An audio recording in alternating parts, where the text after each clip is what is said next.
আরব দেশে যে খেজুর গাছগুলো থাকে এগুলো তো পানি করতে আসে, একটা প্রশ্ন থাকতে পারে না? তো দেখেন অনেক বড় বাগান, তো এখানে তো মরুভূমি এলাকা, এখানে পানিতে বৃষ্টি হয় না। বৃষ্টি হলো বছরে 6 মাসে একবার হয় একটু করে, কিন্তু পানি করতে আসে, পানি আসে এই কুয়াগুলো থেকে।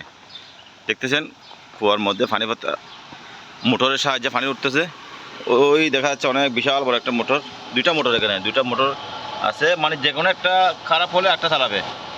অনেক বড় মোটর চলতেছে এখন। এটা হচ্ছে কুয়া, অনেক নিচে, এটা মনে হয় কয়েকশো 200-300 ফুট ভিতরে হবে এটা। এমনি আমি মোবাইলে তো দেখা যাবে না, সরাসরি চোখেও দেখা যায় না।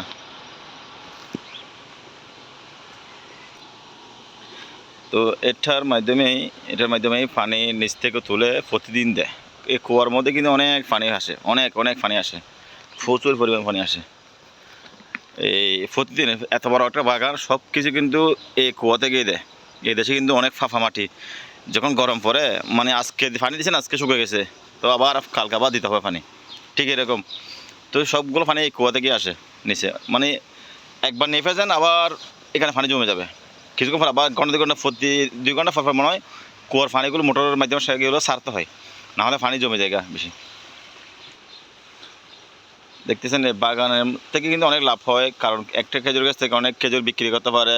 প্লাস খেজুর গাছের নিচে এখানে অনেক ঘাস, এগুলো দিয়ে আবার ছাগল, গরু, উট এগুলোকে খাওয়ানো যায়। আবার এখানে মুরগি লালন পালন করা যায়, ছাগল সব কিছু করা যায়, এভরিথিং।